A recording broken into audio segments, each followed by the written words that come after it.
just say, as we were talking on vessels, I love the Guinness glass. This one. Oh my god, dude! This one with the harp indentation, even just fingers resting on that is great. The sculpture, yeah, I think it's great. There's a whiskey bar up near my office. And when I say whiskey bar, I mean bourbon bar or the bourbon undertone. You order a beer. Pardon me. You order a beer there. Sorry, a whiskey there. No, there's quite a. You probably know it. I mean, you probably held this glass.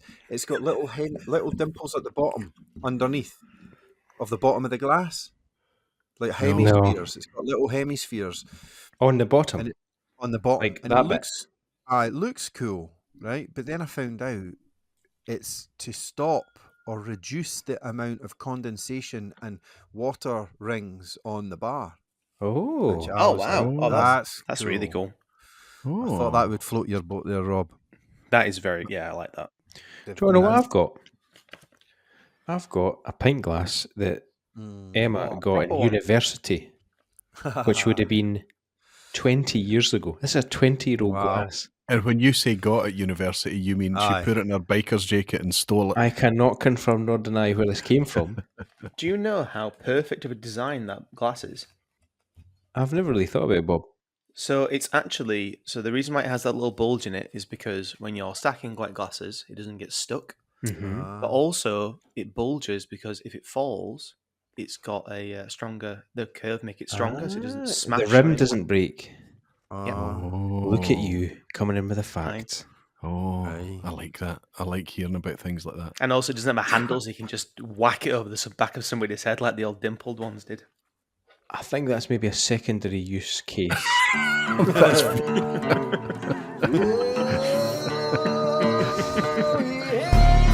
Right.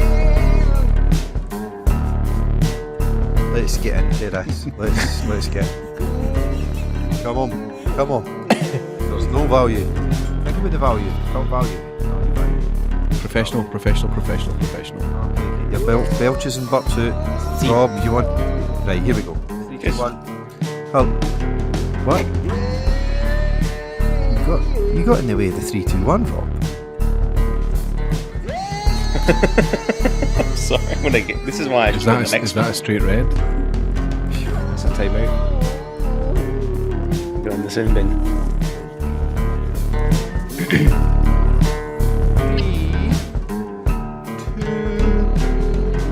1.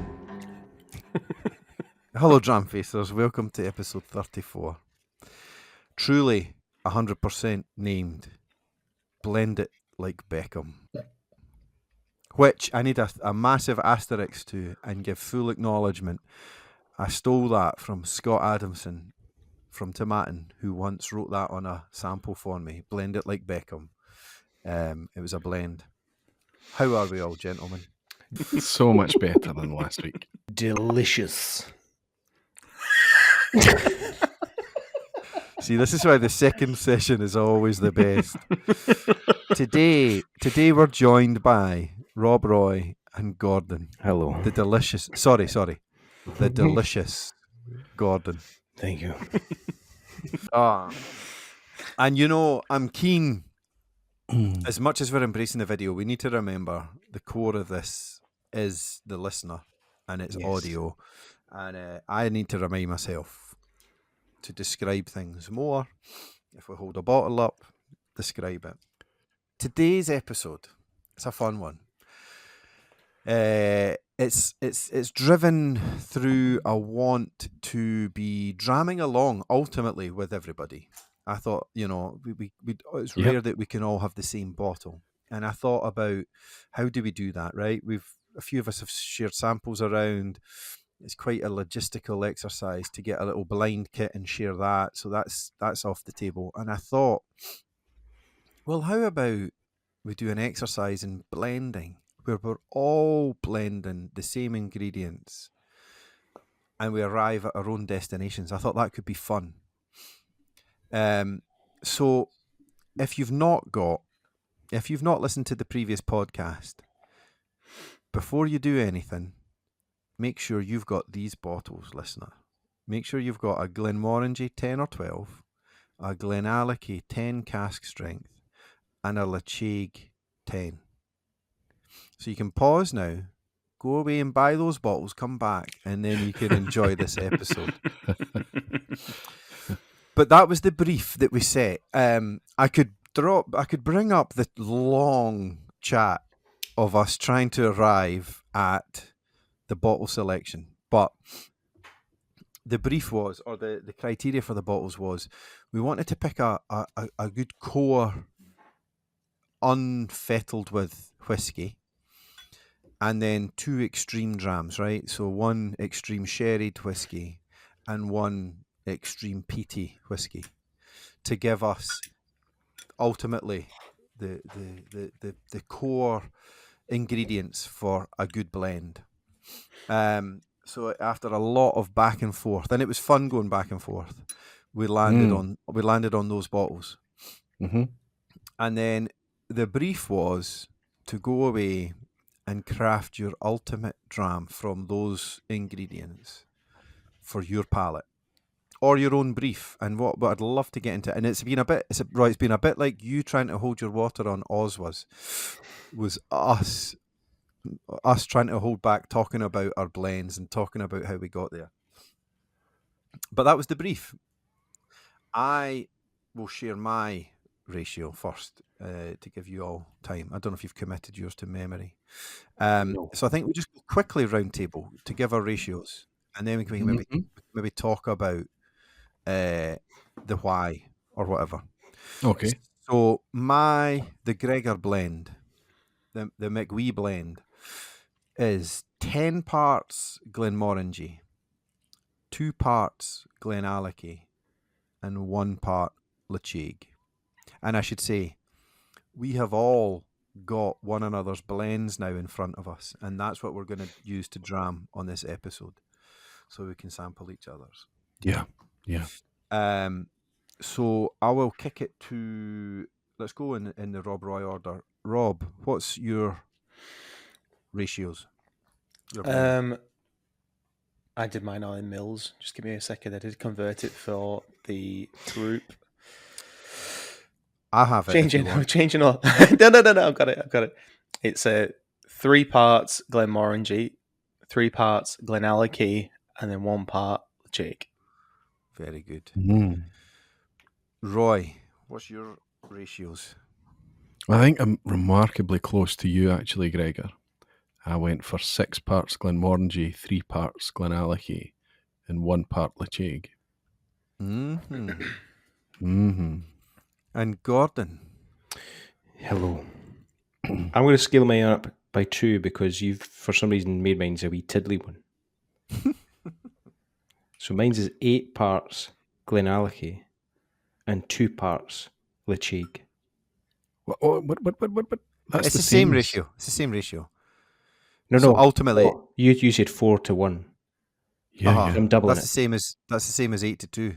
I know, but you're all saying 10 of this and 2 of this, and I'm saying 4 of that and 1 of that, and you end up with a wee doofer. I want to. It doesn't matter. Okay. It doesn't matter. Yeah. It doesn't I want to matter do what I part. want to do. That's fair. Right. That's fair. Okay. All right.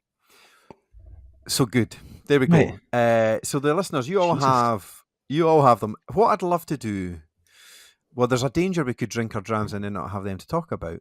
But maybe if we back up a little bit, I thought it would be fun to talk about just the experience of trying to create a blend.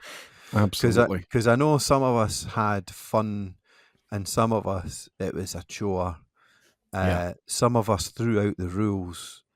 Or not really. Some of us didn't use all the ingredients. So maybe totally fine. I think that's brilliant fun. I think Gordo, let's go with you first. Now, I've had experience with this in the past, having done the Cairnheads blending lab twice. So I kind of have a feel for what I should be looking for, or what maybe I've gravitated towards in terms of flavour above all else, rather than brand. So I guess the difference with this is you're bringing brand into it. And so you're bringing with that your inherent biases or inherent predispositions towards those whiskies. But right from the off, for me, I found that the Glenmoe, Scotty, was just too. It was bringing too much of a maltiness to the table that I didn't enjoy. I don't think it had anything to do with ABV. It was a taste thing, and I found that the sweet peat was getting duffed up by this kind of malty strain. It was just adding a wee too much of a flatness to the thing that took away the kind of sparkle in the eyes. It kind of made it inert. And so I struggled with quite a while finding different ratios of Glenmoe. Maybe if I had more, forget that. How about less? Well, then what's the point? And so in the end, I just thought, get to, and left it out. And the blend I've then come up with, I find it has that great balance between big sherry bomb with a bit of smoke, which I love. Anything on the mechanics of trying to blend and adding this more? What did you? What did you? How were you blending it? How were you doing it? I had one of those syringes that you get with Calpol. Mm-hmm. There's 2.5 ml and 5 ml. So you've kind of got to guess. I ended up working in 2.5 and 5 ml. So I had 2.5 of this, or I had 5 ml of that. So in terms of granularity, that was my two scales. But I had 3 Glencairns and a Copita that I could then take that blend and try it, and then write it down in my wee notebook that I've got here, as you can see, and then just try different kind of ratios of what I felt worked. But after a while, palate fatigue started to kind of creep in, and it was then, right, I'll come back to this tomorrow, or I'll come back the next day. But the thing that ran throughout the whole thing, the whole kind of process of blending, was the Glenmorangie, Glenmoe, just, it's great as a calibrator. That's the first time I've had a bottle of Glenmoe 12, I think it is. Yeah. And just as a kind of getting into the game, getting your face ready for whiskey is great. I'm enjoying Glenmorangie as a standalone whiskey, just to kind of get the lips moving. But as a blending component, I wasn't happy with it at all. And using, you've got Cask strength Glenallachie there, which is, huge flavour bomb. And then Ledaig get 46.3, is it? The nip over 46. Even then you've got a lot of flavour there, and you add in the Glenmoe, like inert 40%, generic, nice maltiness. And I felt like it brought the whole show down. Weakness in the chain. So, unfortunately, it was cast aside. Fair play. Good summary. I think what I definitely want to do is let's round table just how we got to where we were, and then I think it would be fun to taste through them together. Is there any way to do this blind? No. Well, let me tell. There definitely is, because I'm doing it now. All right. So I've poured them all. They're all in Glencairns to the same fill level. My lighting is very dim, so if there is a colour differences, I can't pick it up. And I've mixed up the glasses. I don't know what order they're in, but it's not in order to pick out whose is whose or whose is best or whatever. It's just to go in with let's say no preconception or whatever. Just we can. I think we can go. But don't we need to, when we're going through? Don't we need to blind at the? Sorry, I'm cutting in. Don't we need to, in that sense, all have the same colour dot, for argument's sake, on the same dram? Ooh, interesting. Have you got coloured dots on your drams? I do, but what I'm saying is, okay, you've got your coloured dots on your glasses, Roy. Yes, I do. Oh, you'll have it on the bottom, won't you? So you can just scooch it around and. Okay, but we'd have to talk through how to do it and put the colour. We can. Well, it doesn't matter. It's not important, but I think it's interesting because I've just sipped through them blind and I've got a clear favourite. Well, That's a surprise, because I imagined that the two or three at least 2, but probably 3 could be very similar. And I think Gordon stands out like a naked man with his hair on fire. Thank you. Aye. I think we could chop it up when we get to the talking of the drams, the actual talking of the drams. I think I'd love to just unpack the experience of blending first.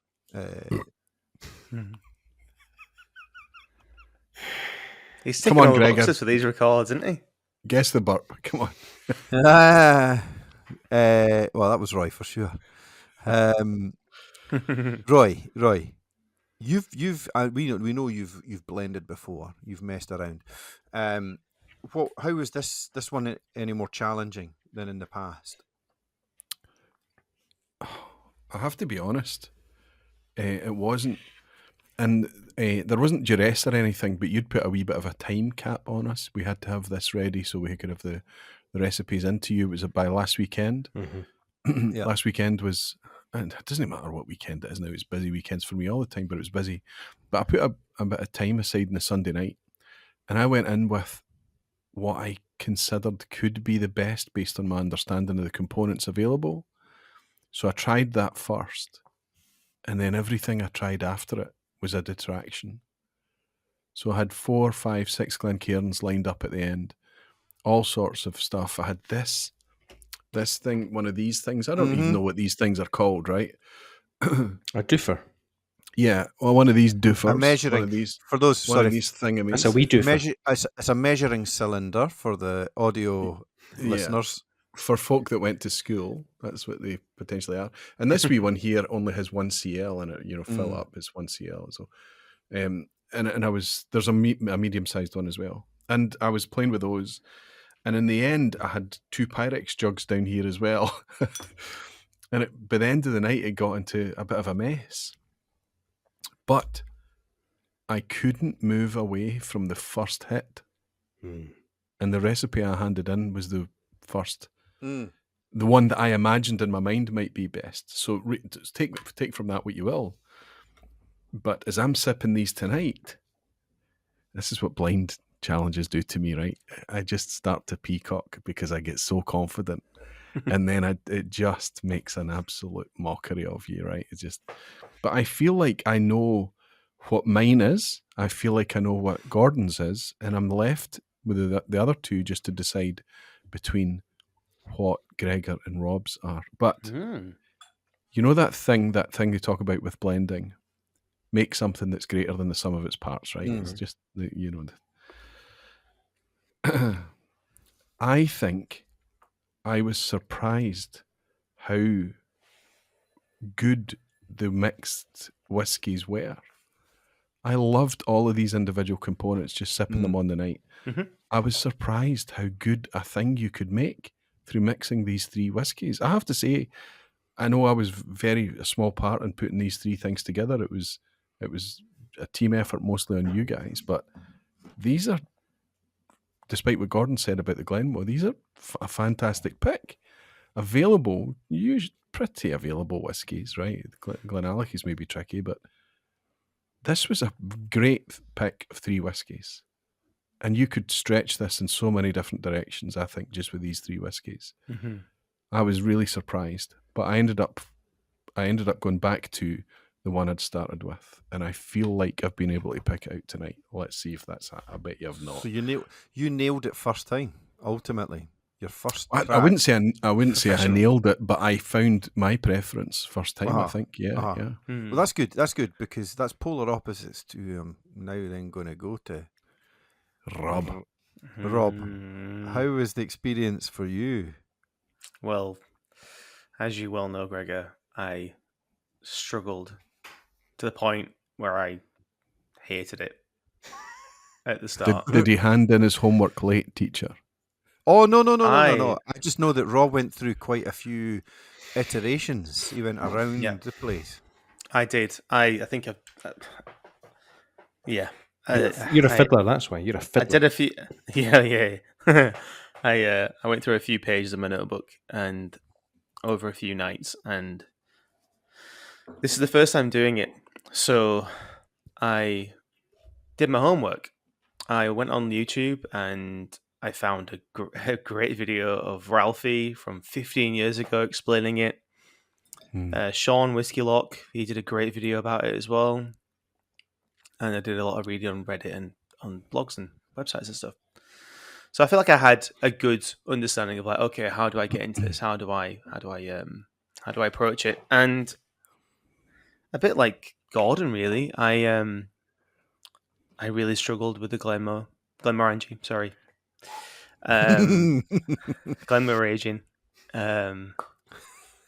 And yeah, I've kept, just to iterate again what Gordon said. The Glenmorangie, what a fantastic little dram.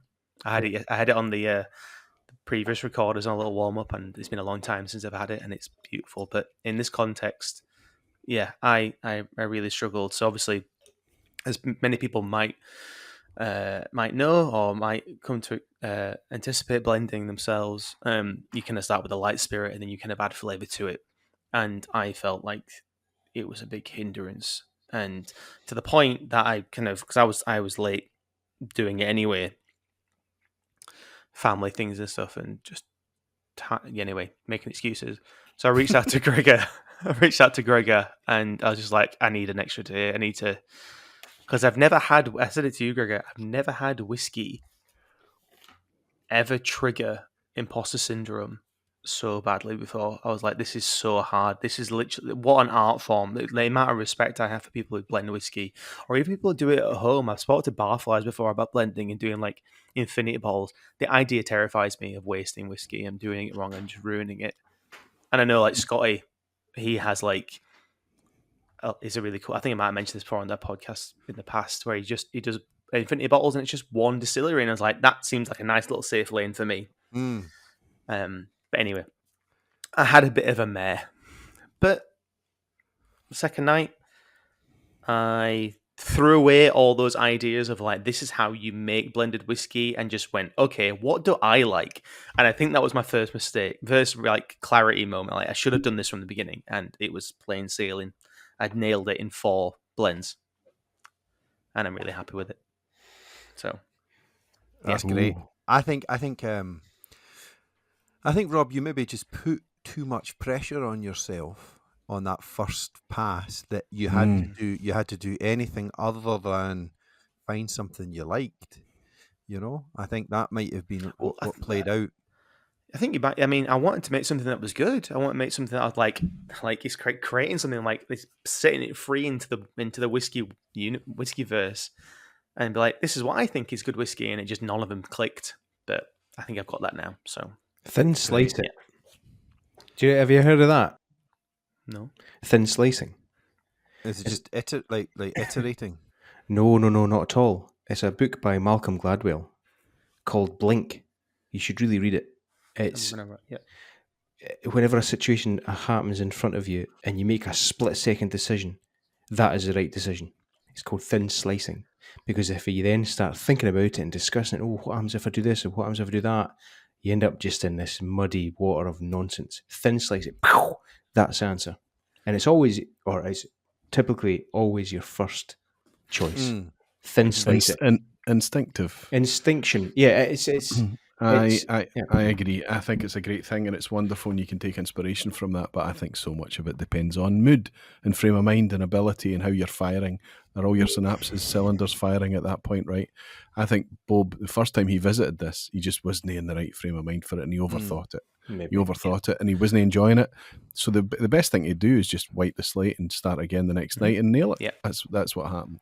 Absolutely. I was lucky. I sat down and I was like, this is magic. Gregor's come out with a great idea. I'm loving this. Okay, I've taken it a bit far, right? So, and it was just obviously caught me in the right mood, in the right moment. And whiskey is so much like that. Serge says a really fascinating thing. He said that he's got a 50% chance of being in the right mood. So one day he's on, one day he's off. I mean, not they don't switch around like that. He's just 50-50. And some days you're just going to be in the right place. And I think that played into this. As I'm sipping it tonight, I have to say, I think I'm in the right mood again. These are, I'm so excited about this thing. 3 very simple whiskies have made. I mean, there's infinite ways to mix these, but we've got 4 glasses in front of us here. These are not expensive, right? These are cheap drams. Nobody's mentioned the difference, the step up from 10 to 12 on Glenmorangie. Has anyone been able to try the 2 back to back? I didn't. I meant to do it. I was going to use it for this podcast. I was going to do the 10 to 12, but I just went straight because I've got a little bit of the 10 left. Yeah, and I had planned to just compare, but I didn't because life got in the way. But you'd done that. You talked to this on the VPUB. Yeah, it was on which one?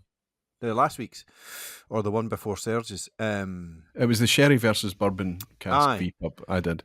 And I started off with Glenmorangie. And the reason I postponed that VPUB is I was waiting till I could get the 12-year-old Glenmorangie. Right. Because I wanted to kind of... Listen, Glenmorangie 10's always been one of my favourites. It's 40% and all of that, but it's one of the purest, cleanest, best 40% whiskies out there. It's always been pretty good quality. Very consistent too. I'm a fanboy. I've got multiple vintages of it, going back to the 1970s. The Glenmorangie original's been around for a long time. I wasn't ready for being impressed by the 12-year-old, but it impressed me. Mm-hmm. It is how can a whiskey at 40% be chewy like that is? It's a good malt whiskey. Now, we know it's filtered. There's a good chance there's colour in it. We don't know, but it's not dark, it's pretty pale. So there's not a lot of colour in it. That, for the prices that it's been at for years, and now with 2 years extra age, my internet's dropped you wouldn't really be putting too much stock on being able to taste that extra 2 years. But in a back-to-back comparison, and the comparisons I've done since, it's stark. It is quite an uplift. Gregor's disappeared. Oh, he's back. I'm back. Oof, back. Oh, it's quite a difference between the two. Do you know where else there is a difference? And sorry for the listeners, because this is now going to be a visual exercise. Rob, could you hold your bottle of Glenmorangie up? Oh, here we go. Look at my bottle of Glenmorangie. Look at that.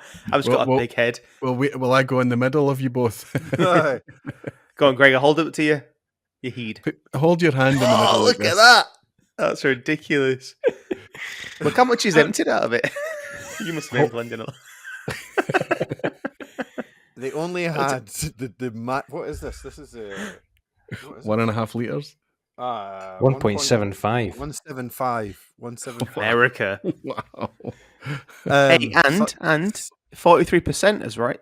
43. Okay. I would maybe just chime in a couple of bits on the blending exercise, and then I think we can talk about our whiskies, because we've not gone into that, and that's what I think where it gets fun.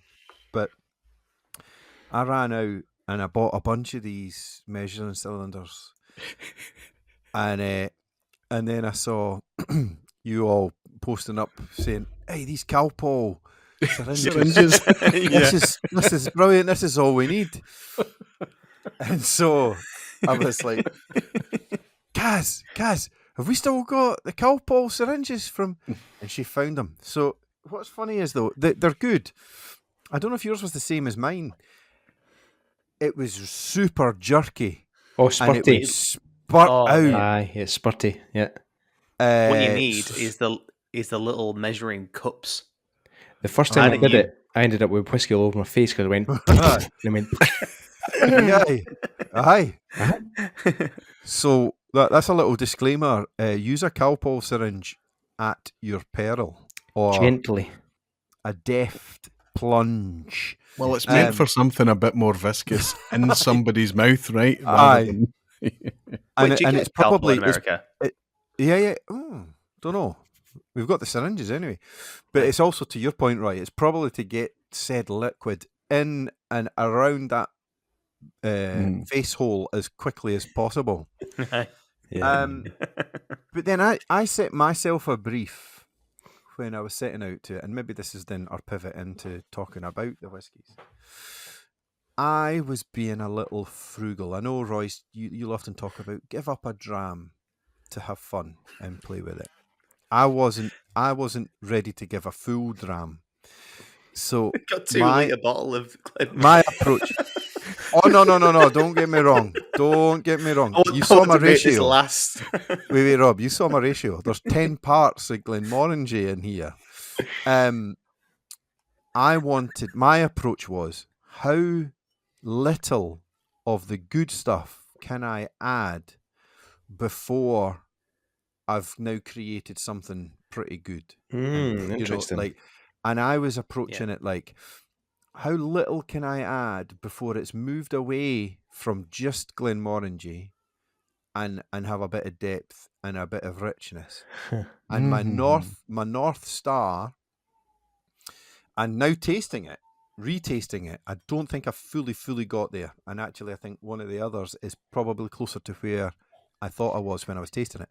But my North Star was Cuboken 15. Not trying to get, not trying to replicate. Spoiler, that's the sequel to this, is we align on a North Star and we have to get there if we want. But that was my approach. My approach was, how little can I be adding of the good stuff? No, that's harsh. Of the... More potent? More potent. How little can I be adding to push it into somewhere that is now a click up? And that's where I landed. And if that feels like you're trying to make Glenmorangie better rather than create a blend that is unique. That's fair. The brief was open. Yeah. The brief was... You're tweaking Glenmorangie rather than making a blend. I mean... No, I think Glenmorangie, the fact it's Glenmorangie is incidental. The profile was there. It was ex-bourbon. That's what we went for. And the most ubiquitous available was there. So yes, you're right, Gordon. With that in mind, we were taking that base profile and saying, what could we do to make it more? But this is more to make it like, I don't know, a more balanced, a deeper, more dimensional, more kind of mass market, more appealing, more rich, more dynamic, more something. So mood dependent. I think we have to caveat that. Maybe we just want to sit back with a nice vanilla and coconut Glenmo, enjoy those pineapple notes and things. But what we were trying to do with these three, I know the point you're making about it's not trying to improve. We're definitely not trying to improve Glenmo. We're trying to use it as a foundation to see. There we go. I didn't approach it like that. I didn't think fine. Let's use Glenmo as the base and go from there. I said, what is in my flavour spheres? Glenmo, yes. Bye. Let's use the other two. Yes. So I didn't use Glenmo and then build on it. I went the other way. I said, what's the weak points? Bye. Yeah. Mm-hmm. And that's totally fine. That's because we left it open enough for us to write the brief, because I think it would have been too restrictive. I think it wouldn't have been as interesting if we were too tight on the brief. I would throw in as well in my journey, and I was quite quick with mine. I added enough Glenallachie to where I was getting it. And in fact, it started to go too much, and I was like, I'm only getting Glenallachie, so I upped a tiny bit more of the Glenmorangie. I was going to say Glenmo, and then I was like, okay, now it's ready for a little bit of smoke. Yeah. And I brought Ledaig in, and I can't quite remember the ratio, but I knew enough about peat to know not to go too heavy. Yeah. But the first addition that I added blew it out. It was all peat I was getting. Yeah. And then I was like, well, fuck it. I'm just going to double the Glenmorangie. And that's what took me to 10 parts. Yeah. And I was there. Once I'd done that, I was like, all right, I'm getting enough sweet and enough of a savoury from the smoke. and that's all I want. We need to talk about this. This is amazing because I don't know what the word is. It's not endure. It's not prevalent. It's the peat element was so potent, right? So potent that it almost didn't make a difference whether you put in half a part, 2 parts, 3 parts. You know, it was just, the peat was just so obvious. And this is coming from somebody that's peat blind. But I just adding that wee drop of peat made such a big impact on the blend. Yeah. Massively. Yeah. Do we all agree on that? Absolutely. Consensus on it? The video I watched of Ralphie, he had like a little straw. There's the thumbs. A little straw. Like just literally putting like 1 or 2 little drops in. I don't think mine does it now. Hey. I don't know if mine's is working or not. Boys. Just to see Rob was showing us some love. Oh no. I have to tell you, I'm loving it. So, so the peat. We're talking. So, what an effect! It's the thing that when you start doing infinity bottles, and you're a bit naive to it all, you go, "I'll just chuck in a bit of this Ardbeg," and then it's just Ardbeg. You know, for the longest time. It's so hard to get a lick of peat, get a whiff of peat. That is the challenge. Yeah. But can I just add? So, what I found, I've realized sitting here now is it's even harder when you consider that we've all had these glasses or these little sample bottles sat like mixing and maturing, or what's it? Not maturing. Marrying. Thank you, marrying over a number of days. So it's like we've all been sat here like eating the raw ingredients, trying to figure out what this cake's going to taste like.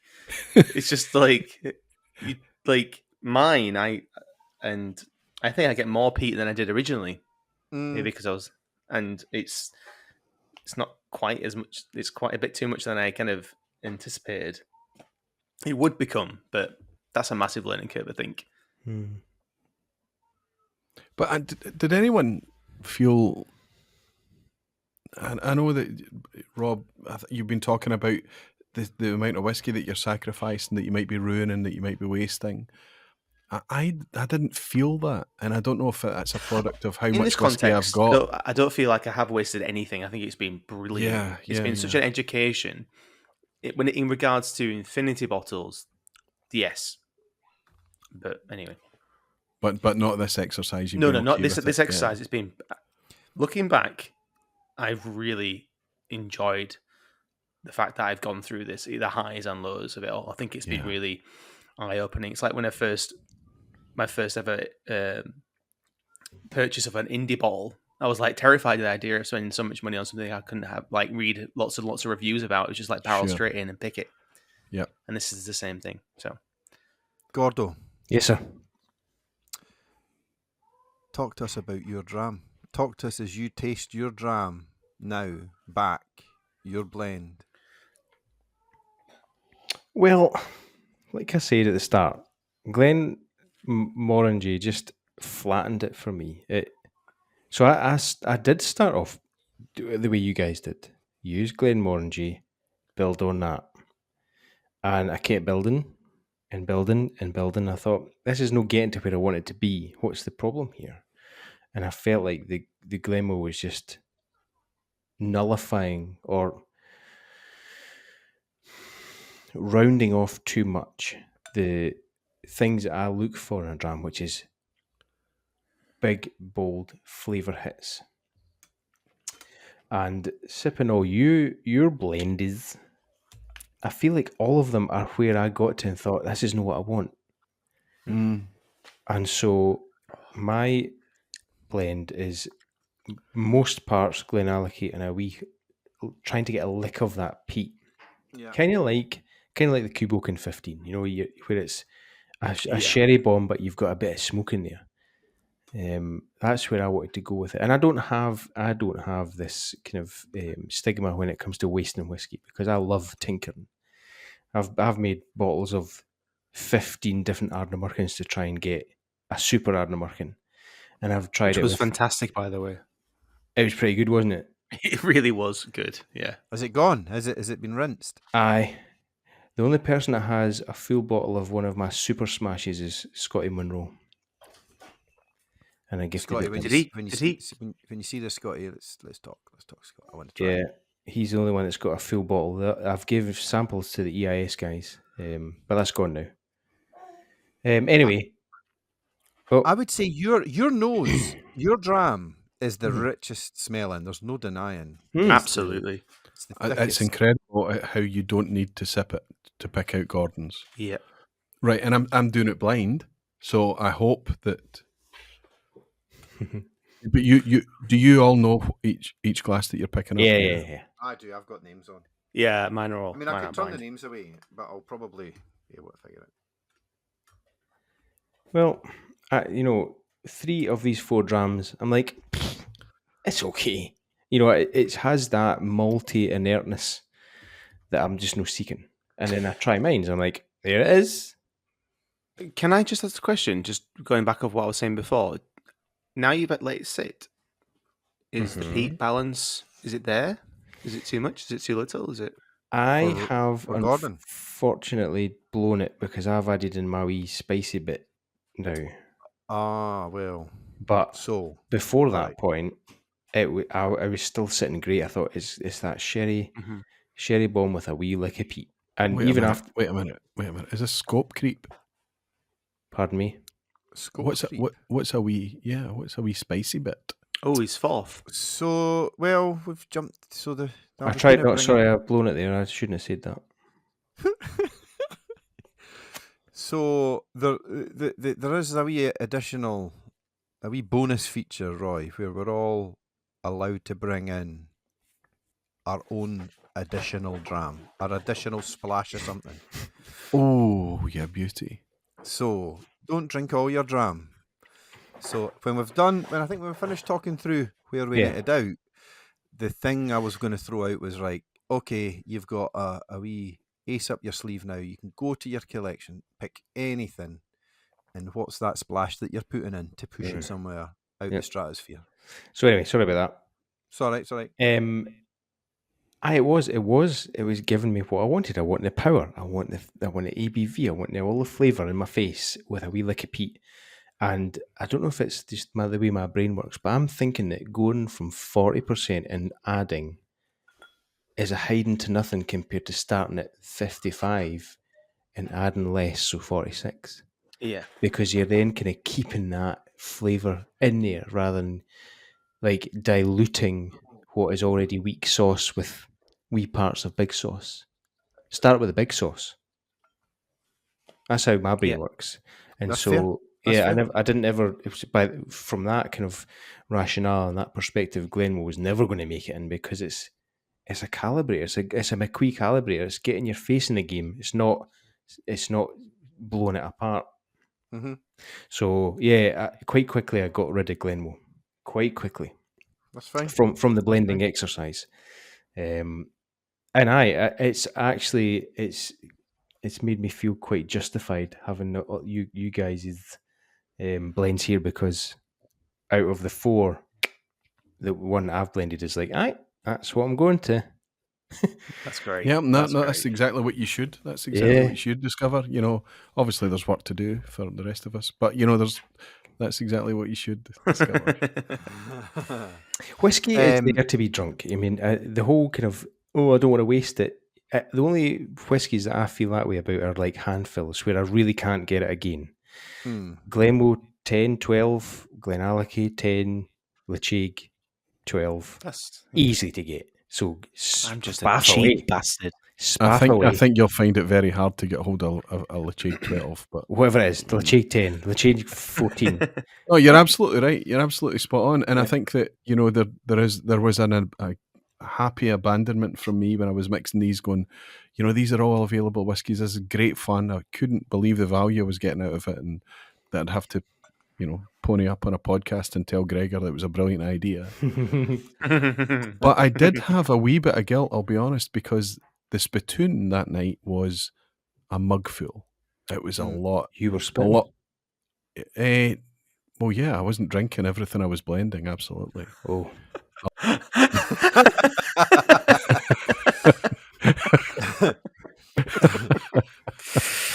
Oh wow! Yeah, There was a. He's done this before. Here we are. That's probably how I was in It's a face slow down. morning. There was a slow morning the next day. There was a bit of lethargy going on there, aye. Face down. Yeah. You only need a wee. In theory, if you're a master blender, which clearly, Thank you. If you only need to know is the thing, right? And occasionally, if they do have a mouthful, they swish and spit. I think, and I don't know that a lot of it's been drunk, but I know me. I swallow it all. we love that you're a swallower, big guy. Every time. Rob. Sorry, Roy. I think you've thrown him. I think clearly your and my drams are in a similar place. Similar lane. I'll proffer this. I'm not enjoying mine right now as much as I did when I blended it. And if I had to go now the cake is baked to my brief, right, to the brief, because no denying Gordon, if I wanted a Cuboken vibe, I'm going to your place. But if I'm back to my original brief, I would probably choose yours, Roy. Of like, how much do I add to push Glenmorangie into a new place? Right. Okay. So there's a new ingredient that we've got to add to kind of see if we can elevate it further. But what I've got, and I've taken a wee photo of it, and I've done this earnestly, and in fact, you're all going to discover that I've done it earnestly, because you know what happens with blind, right? You hold it up and say this is this, and it's not, and you look like a diddy. But I'm used to this, and I've had so many red faces that I think I'm pretty thick-skinned now.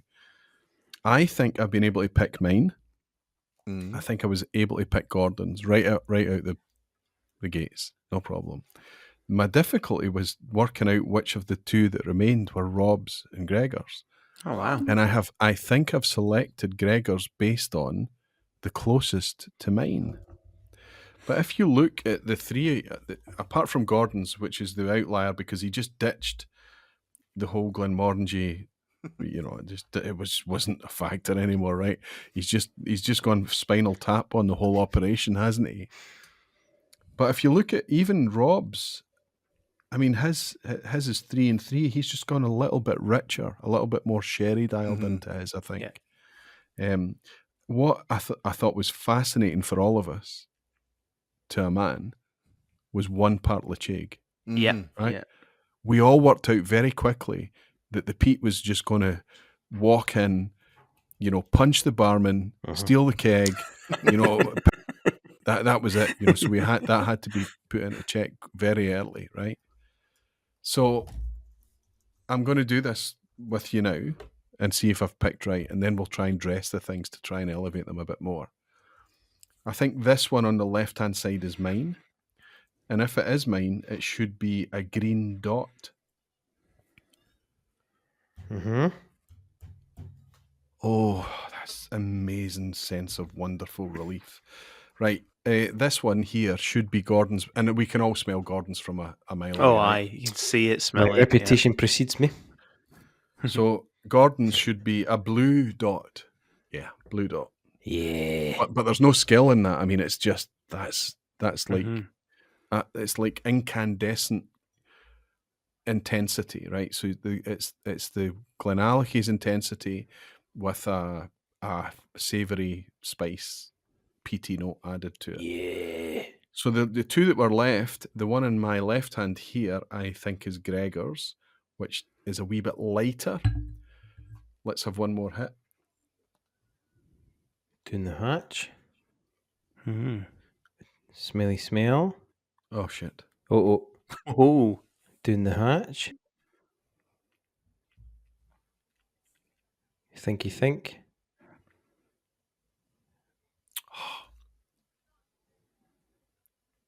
I might switch. Oh.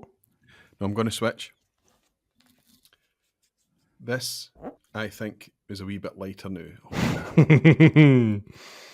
No, the one on my right hand's a wee bit lighter. So I'm going to switch from the photo I've taken, I think this one in my right hand is Gregor's, which would make it orange, and this one is Bob's, which would be black. Go for it. Oh, yeah, beauty. Hey, well done. A last minute switch. There he is. That's. Do you know? I cannot. It's hard to overstate how much fun I've had with 3 wee pedestrian bottles of whiskey. Yeah, That was. It's been great, and we're gonna make it even more fun by adding a wee bit of a dressing malt, aren't we? Is that what we're going to do? Yep, we are. Maybe just round down to Rob though, just to talk through your dram, where you netted out, and then I think we can talk about what's your ace up your sleeve. Hi. How happy were you with it in the end? And yeah, I think I got into a really nice place, and after I realized that I need to stop like trying to follow this rule book of how to make blended whiskey and like the cheat sheet or whatever, the blending whiskey for dummies, and try and sit what I like. I was looking at my collection and my eyes casted over the Springbanks, and I've always said I've enjoyed the idea of a Springbank because it has everything. So the 10 has everything. It has sherry, it has bourbon, and it has peat. And in my little nerdy spreadsheet, I have like unpeated, lightly peated, and heavily peated. And the highest scores for me have always sat in that lightly peated area. And I was like, well, let's do that. Let's try and make a Springbank-esque style recipe. So that's why I went considering ABVs. Half Glenmorangie, half high proof sherry bomb, and then like a lick of peat. And yeah, I think it's in a really nice slot. But that's one thing I want to mention, and one thing I want to ask is, so all mine are brand new. They've all been opened, like fresh. And I think I'm interested in what everyone else's Ledaig is looking like, because I think mine's a neck pour. But it hasn't even crested the shoulder yet. Okay. So I think all my blends have a bit more peat in it than I expected, especially after it's had that little time to marry. Oh boy. Oh right, okay. So Gregor's about the same mine's level like that, as me, like Gregor's. Yeah, and I don't know. I must admit, I was talking to Gordon about this on WhatsApp. I was like, I feel like my Ledaig wasn't really what I expected. I think it was just maybe it's a batch thing. But anyway, that's beside the point. You got a bottle of Chigi instead of Ledaig. Chigi 12. Yeah, good old Chigi. But yeah, no, I'm happy with it, and I think going forward now, I'd probably aim for that. Aim for what you like. Do what you know. Yep, I think that's the trick. And I also think, given what I know about you, what you love in whiskey, Rob, and the things that you enjoy, what you want to do is give that Ledaig another wee chance on its own in isolation, and not when you're sipping it up against the really quite creamy, light vanilla ice cream, tropical fruit Glenmorangie and the super spiced Glenallachie. Just sip that Ledaig on its own. We're being unfair to that wee dram tonight because we're using it as a seasoning component in our context tonight, and it's not fair to it because it's much more potent than the Ledaig. Yeah. Oh, I've been loving it. The only other Ledaig I've had was a kind of hand-me-down from Emma's old man, who bought it 14 years ago, and it's the 10-year-old, so it's like a 14-year-old, 10-year-old. Yes. And I loved it, and then I never ever bought another Ledaig. And then I bought this one. I thought, Ledaig is actually brilliant. Yeah, man. It's brilliant. It's a brilliant whiskey. I've been loving it. I cannot tell you how good it is to have you around, Gordon. It's like living Discovery all over again. I adore it. It's just amazing. You're right. You're absolutely spot on. Right. Yeah. It's bringing it all. Terrific. There was once upon a time that Ledaig, that stuff that you're enjoying right now, was put out at 42%, chill filtered within an inch of its life, and with very little concern as to what the vatting was. It was terrible stuff. Very cheap. £17 you could pick it up for. Oh. And then Ian McMillan came along and said, nah, the malt that's made at this distillery is way better than this. Reed, the whole, not just Ian, but the team as well. 46.3% all natural, and it's just, I think it's got better and better and better. Arguably, it's become a wee bit richer over the years. It's become a bit richer, and I think that would vibe with you, Gordon. Oh, it's dead good. Dead good. Yeah. I love it. For me, well, I love that this exercise has put Glenmorangie in Gordon's whiskey sphere. Yep. And reminded or brought into focus just how good Ledaig is. Yep. It's a win. The win. I mean, even Glenallachie, I bought a bottle of Glenallachie 10 when I first started this journey and didn't get on with it and donated it to the boat bar, my uncle's boat, because I was like, forget that. It's just like, too much. But Bobski sent me a sample of his Glenallachie and I was like, oh, this is good as well. Everything is, I guess, just as you develop your palate, you're more receptive to all these new big flavors. And I just loved every component. And I understand implicitly now why Glen was a good calibrator and Glenallachie is a great sherry bomb and Ledaig is a fantastic wee peat monster. I'm going to agree with everything you've just said, but I'm going to take your Glenmo calibrator thing and raise it. Oh. Now that Glenmorangie is 12 years old, I think it's become a permashelf. Oh boy. I think it's a fantastic. Yeah, I feel tiresome to caveat it's 40% and things because it is, but it's just it's a magnum of Glen. I would love to think that despite the fact that you've bought, the American, 2 litre, you've gone to Costco for your Glenmorangie. That's what's happened there, right? I'd love to think that you picking that up, you're still going to get through it and enjoy it and share it. And aye, for sure. And you've got the extra 3% you show off. Exactly. I'll bring a wee sample of that over as well, actually, so you can try that. Oh, yeah. Gordon, that was a great summation of our ingredients and where we got to. Now, that's all uniform in the sense we all now have a blend from the same parts. Mm-hmm. I think now where it can be fun is you've got the opportunity to nudge this one click further into something more unique that represents your where you would want to take it. Mm-hmm. Right? You've got Gordon, you're such a rule breaker. I like it. I like it. I'll go first. I normally kick this around, but I'm going to go first. And I'll caveat here. Again, I'm still in that realm of like how little of something can I be adding to turn this into something remarkable. Might be too much, but bold or different. And I've added some of this. I don't know if you were saying you've already spiced yours. I've added, and it's probably a bit like the peat. I think I've now blown this out, and I would need to spend more time with it because I'm only getting what I added for the most part. Or at least it's so dominating now. I'd be wanting to add something in. But I wanted to go, it's quite timely. I wanted to add something unique that's going to push it somewhere into a special space. So the choice had to be pretty bold and in one direction, right? Quite an outlier, a far out reference point. And late on us. I thought it could be quite, huh? Nothing. I thought, late on us. I thought it could be fun as well, actually, if it wasn't too far from Glenmorangie. And so it was quite an opportune moment to use a bottle that I got. It's an American whiskey. Oh. But it's a single malt. But it's a single malt. Oh, is that a Balcones? No. Okay, I'll shut up. You're in the right area. You're in the right area. You're in the right state, I think. Single malt Texan whiskey? Iron Root.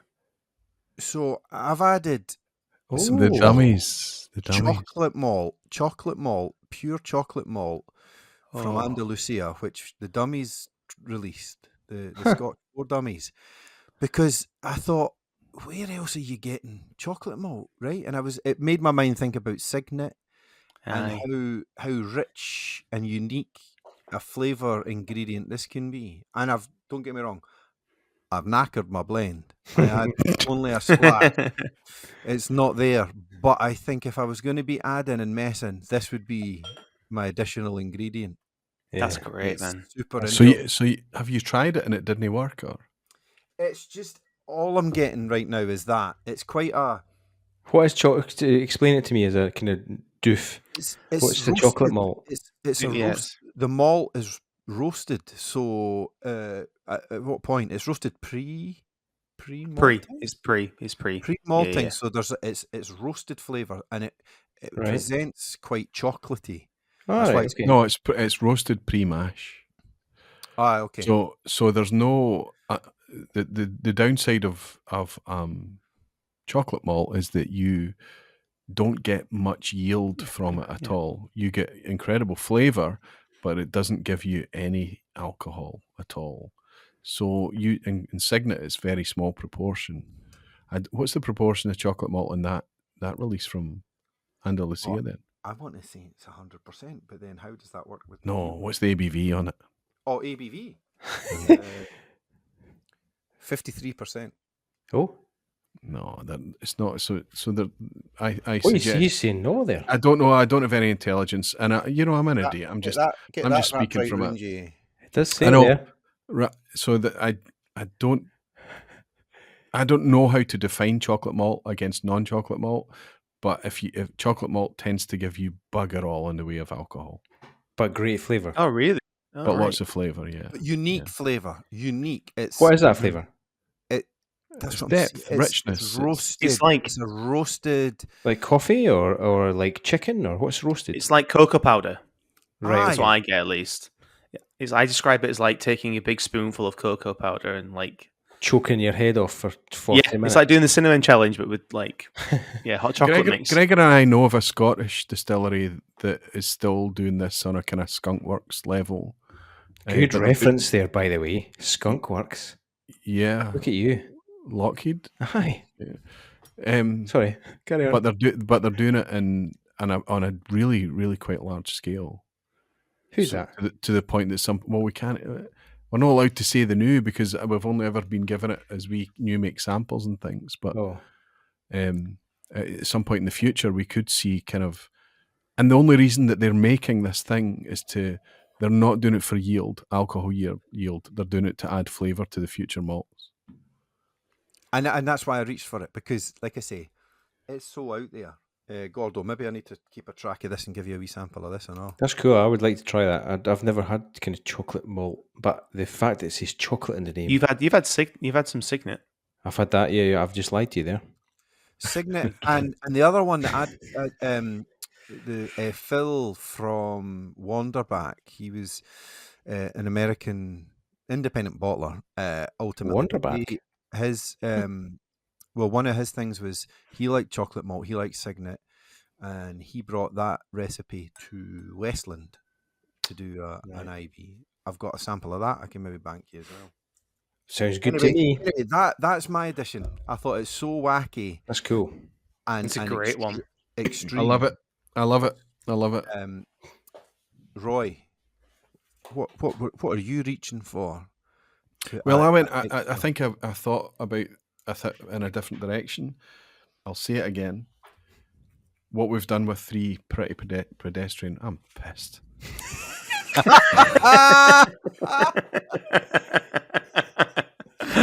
Here we go. The second record. Professional. I'll say it again. What we've been able to do with 3 Pedestrian malts is incredible. But I do feel that there's a kind of linear quality. There is a bit of a flatness. I need a bit of sparkle. I need a bit of spike. I need a bit of definition. I need a bit of grip. I need a bit of communication on the palate. Things are just a little bit linear, a little bit gloopy, right? Yes. So I wanted to add a bit of sparkle, a bit of fizz, a bit of zzz. Here we go. So I was initially drawn to Longmorn, Longmorn's pretty good for such things. And then I was thinking of other. I was like, oh, Chardonnay yeast, the Loch Lomonds and things. It's like the fizz. And then I've got a wee drop. I wonder if the level in this bottle might be a bit low. The 10? This is my original 10 Chardonnay yeast Loch Lomond, straight neck pot still, really super fruity. All the fruit has been harnessed, but the Chardonnay yeast examples just add that extra bit of kind of fizz and effervescence. And I have already added my 1 cl into this wee glass just to let it sit here into my original blend. And I've not sipped it yet, but just by nosing it, I am confident. Honestly, I think it's just to the nose. It's added definition. It's added detail. It's added, dare I say, complexity just to the nose. Interesting that you've reached for something that I would actually say is still quite a light profile. Yes, effervescent, but I felt like our blends were still quite light, Roy, and you've added light fizz, no? But that's me. It's what I'm about. It's what I love. Sure, it's where I hang out. I'll share a wee anecdote as well about when I was at that Paisley tasting, the Milestone tasting, hosted at Peter Lee's restaurant a few weeks ago when all the barflies were in town from all over the place, and I took over some really nice bottles and shared them all. And I deliberately started bold and then went light, and then immediately bold and then went light. Not typical tasting, right?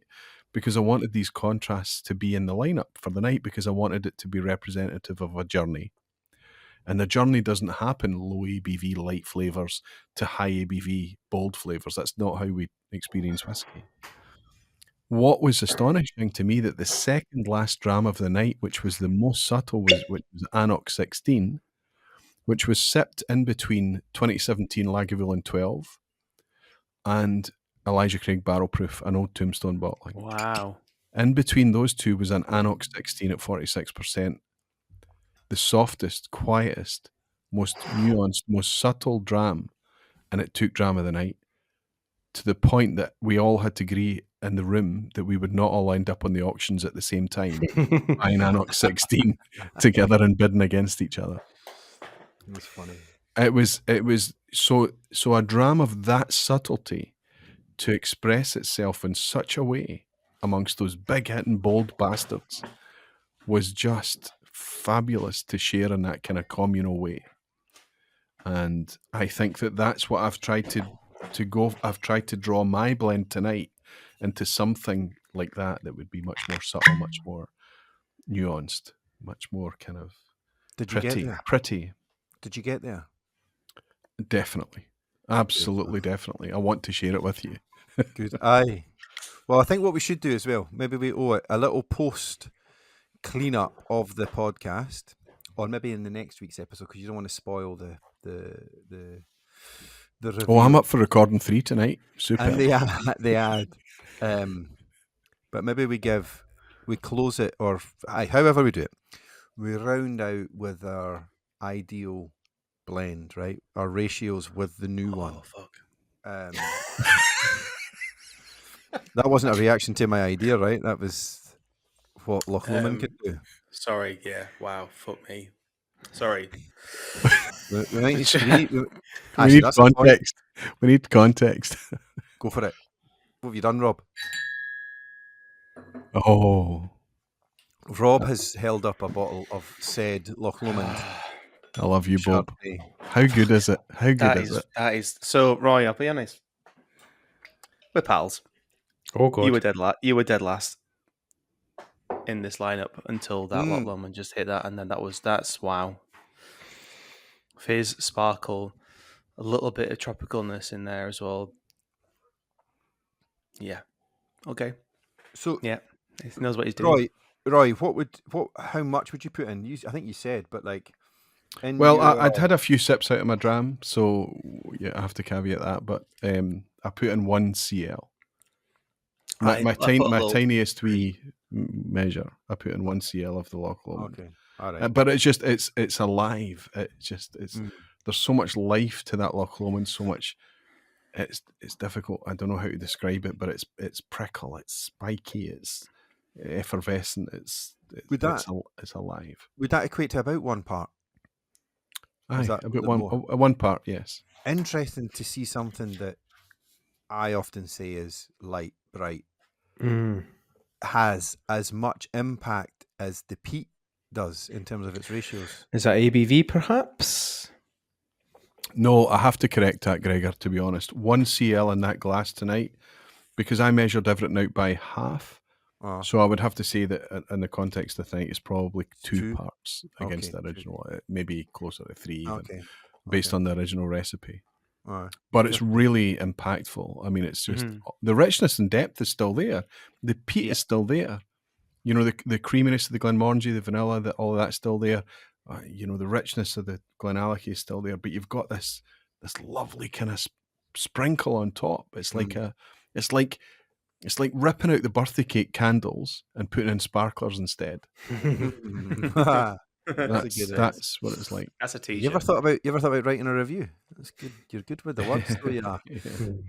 Rob, same brief to you. You've got a blend that took 6 iterations and an extension of deadline to arrive at. Aye. Fucking six pages, like you got ridiculous.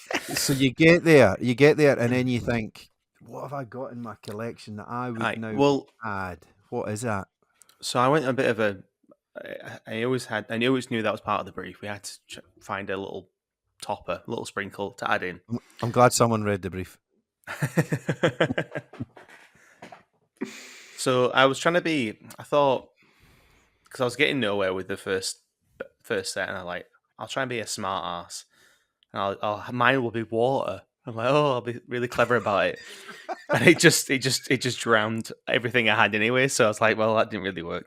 And actually, I did it again on the second session. I tried to put some, just a few little pipette drops in it, and it killed. It didn't do very well. So I thought, oh well, I'll go fucking. Sorry, I'm swearing a lot. Rob's on the drums. I'll go big, really like top shelf stuff. And no word of a lie, originally I went for thought about Signet. Oh my god! Yeah, and I thought like the chocolate and malt, like it's a really unique flavor. It's got a lot of depth to it. It's got a lot of. But I was like, don't want to waste it. Is it going to overwhelm it more than it? Oh yeah, there's that as well. But. Is it going to overwhelm? Yeah, well, it's got a very heavy cap. Like, it might just pour all. And anyway, so I thought it might. I love the idea of you with those little cylinder measures like this fucking huge thing.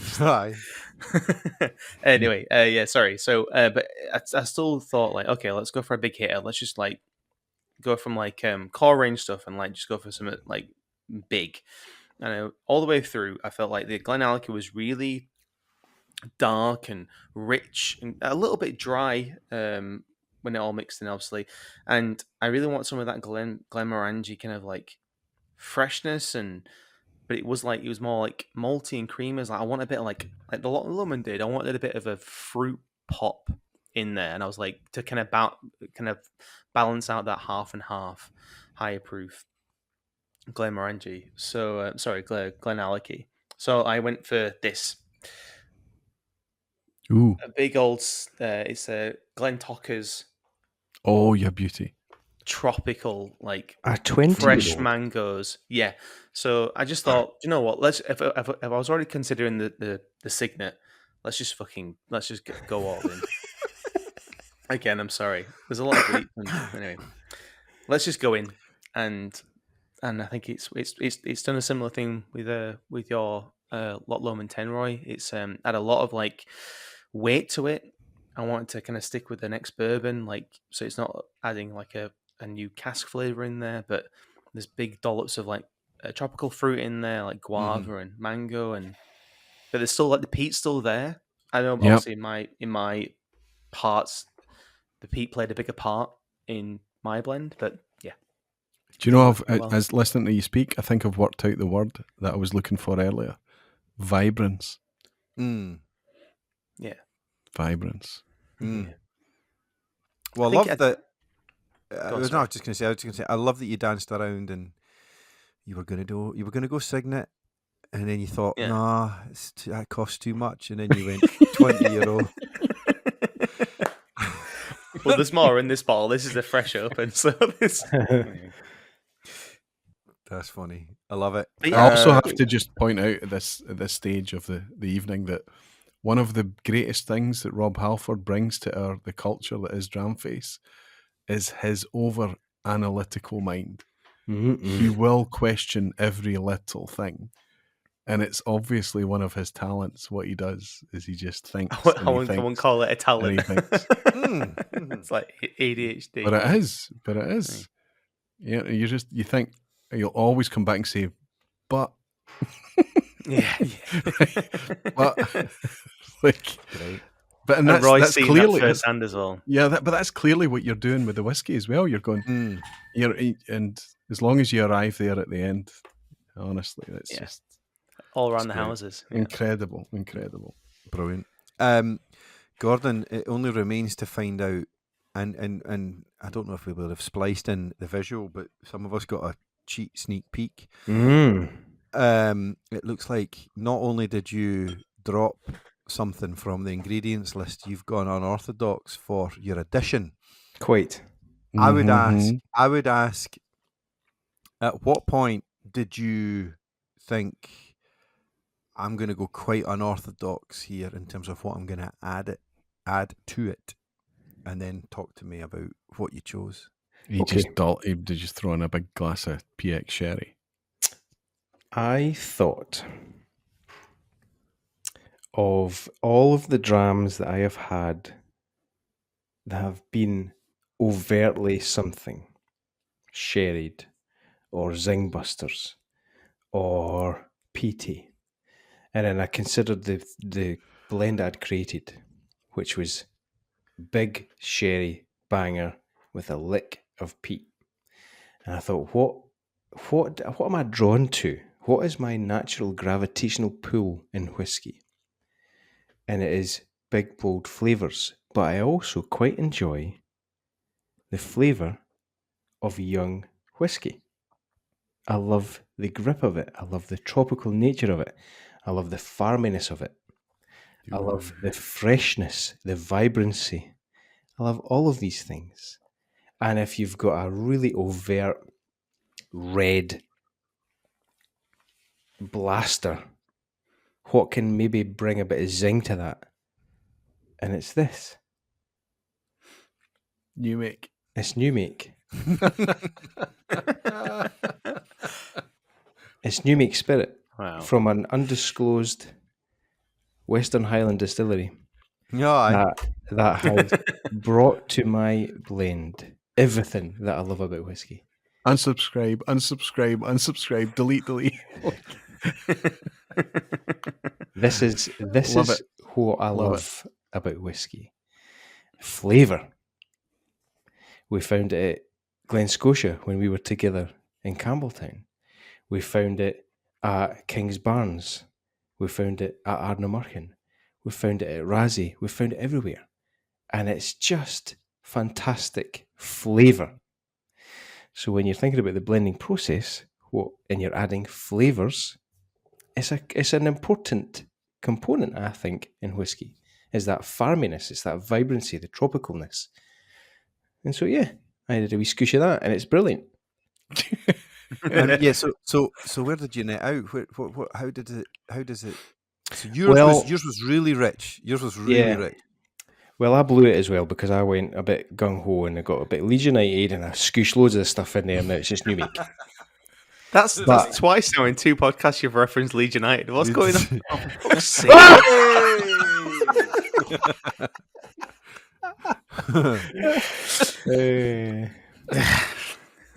I have no words.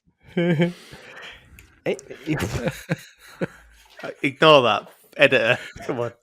No, that's staying in for sure. What were we saying?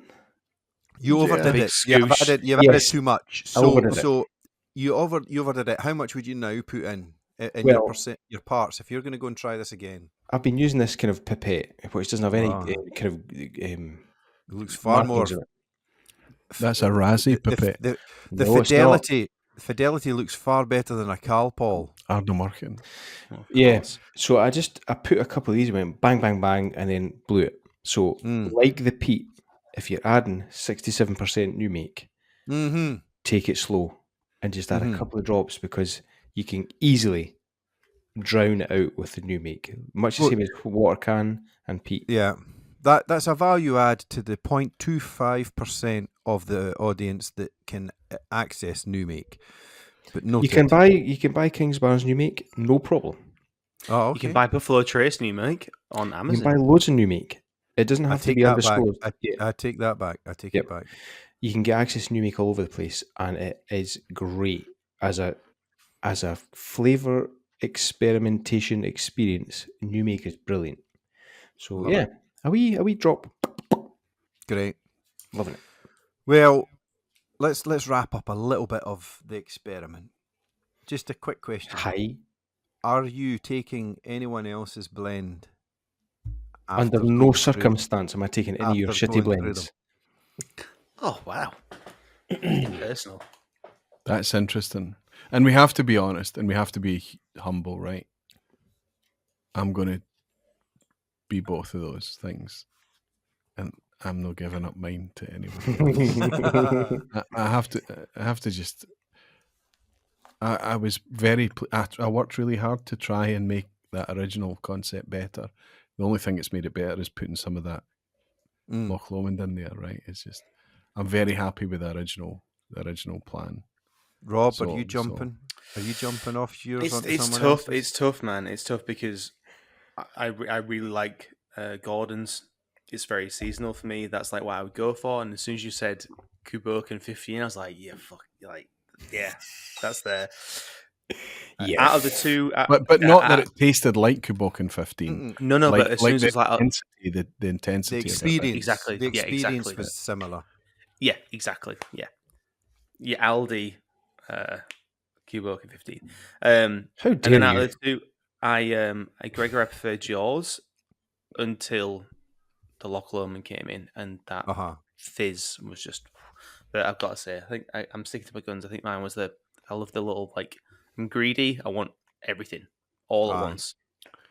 Fair play. I want sherry. I want bourbon. I want peat. Yeah. I think again. I think we were some of us were answering different briefs, so I think that's fine. I think if I was going for into that Kuboken 15 world, clearly I'd be picking Gordon's. I might try and add a tiny wee smidge of Glenmorangie to answer the brief, but I think if I was trying to answer my brief, I actually think, Roy, I would jump over to your island and use your ratio now to then start adding my chocolate malt to, which I might still do. That might be... Well, that's the amazing thing, that it doesn't end here, right? We can sit and go, oh, well, maybe there's a part 2. Here we go. Well, I think... I've still got all of my blends left. I think part 2 is, and if we want to do this, so I'll put this to the vote, the public vote. If you think there's value in this, what I think we need to do is set a tougher brief, and that is that there's a clear destination we're trying to arrive at.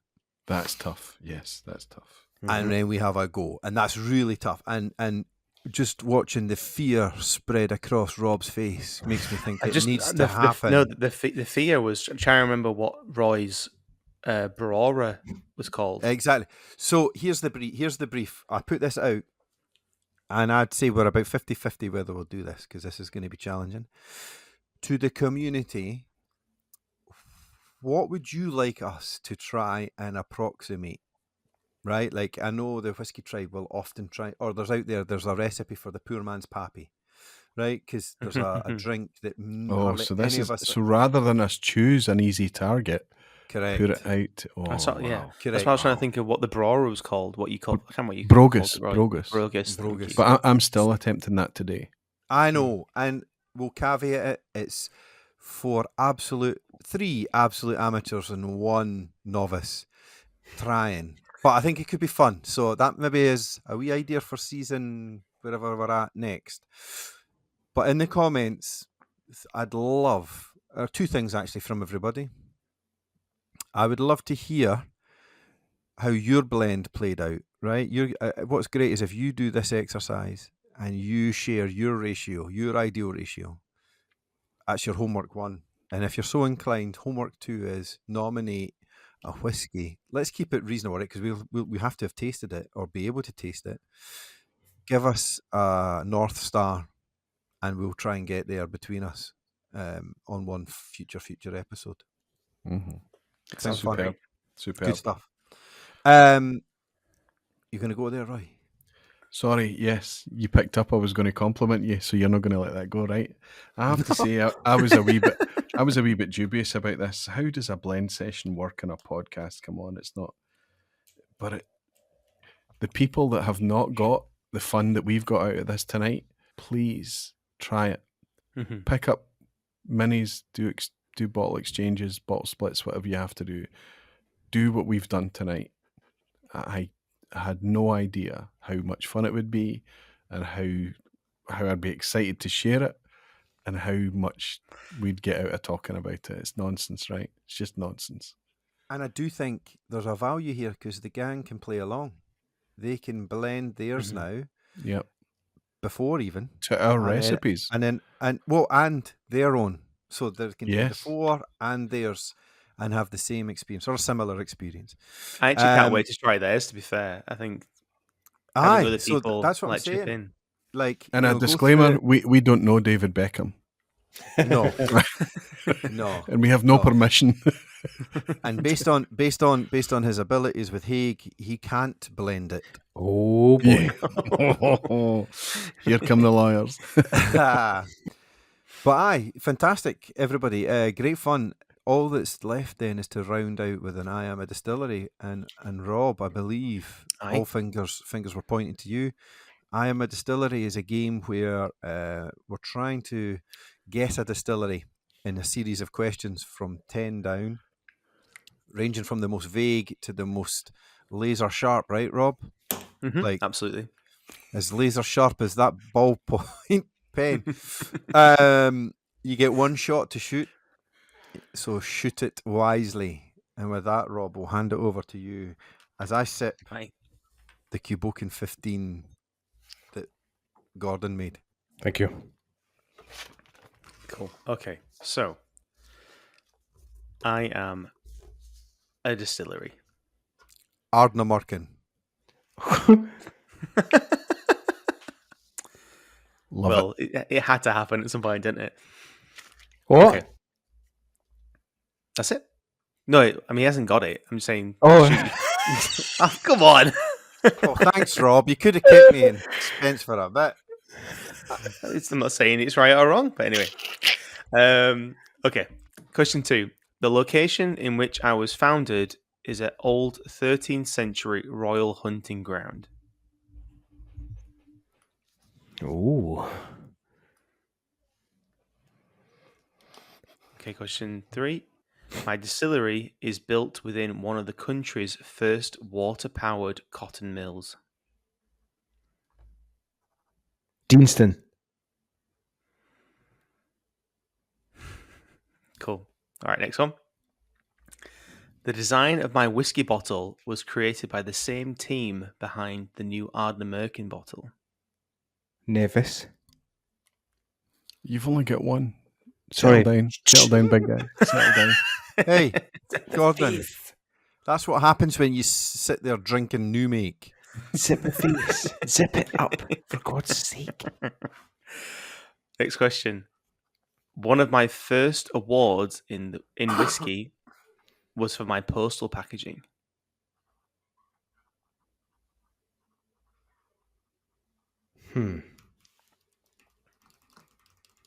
I don't know if it was... I couldn't find out if it was their first, but it was definitely one of their first. Right, I've made this hard for myself. Okay, I have adopted the motto "Virtuous patina veritas," which means the virtue of patience and truth. And I'm so sorry if any Latin viewers listeners. I'm sorry if I butchered that. You needed a wand and a zigzag scar and say that. Okay, there's 4 more left.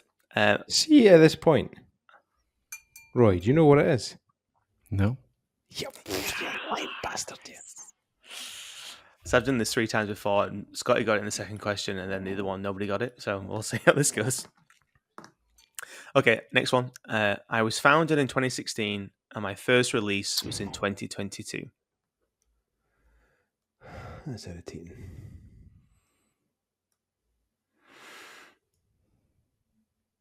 I'm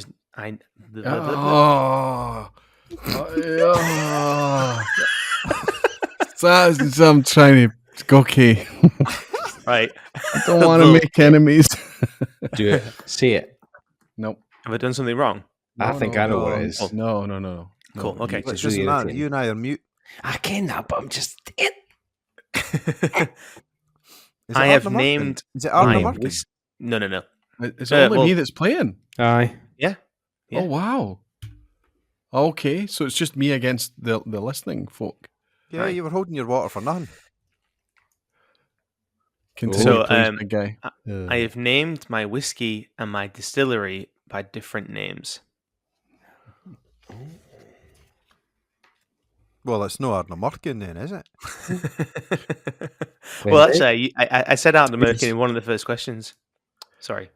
Is Rob being a little bit more kind of patriotic? Sorry, Rob, continue. Oh. In 2024, I gained my first Oswer nomination in the World Whiskey category.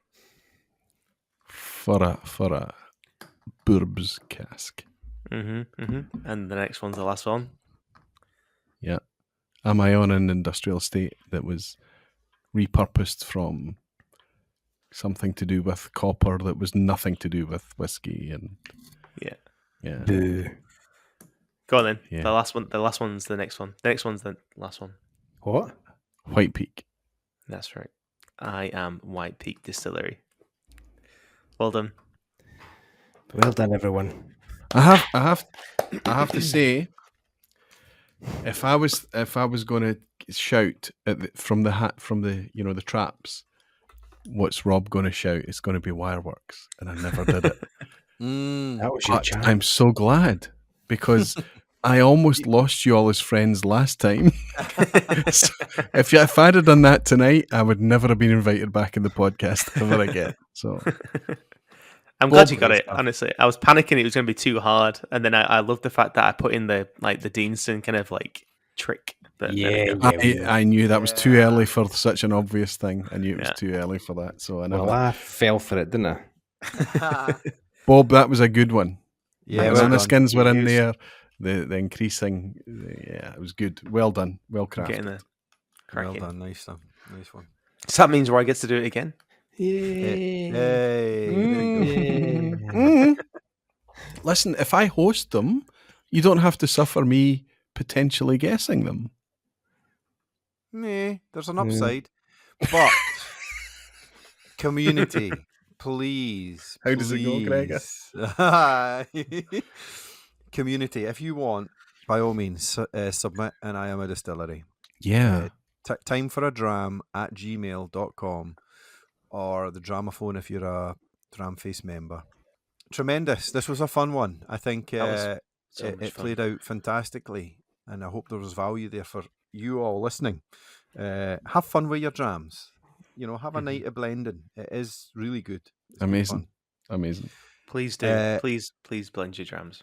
All that leaves me is to thank you, gentlemen, for joining and blending along. And listeners, we will catch you in the next one. Cheers all. Cheers all. Cheers.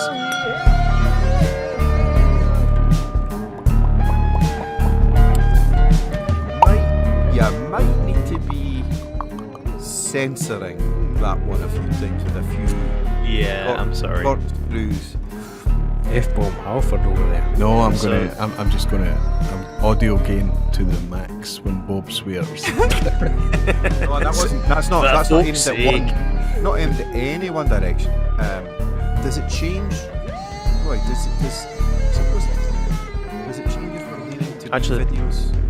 That's a really good point about YouTube as well. Do we get copyright strikes? Explicit. Shit. Well, we've never cared before the video, right? We've left stuff in, so I don't know. Aye, true. YouTube only care if we monetize, and we are not monetized. So those guys. Yeah. Yeah.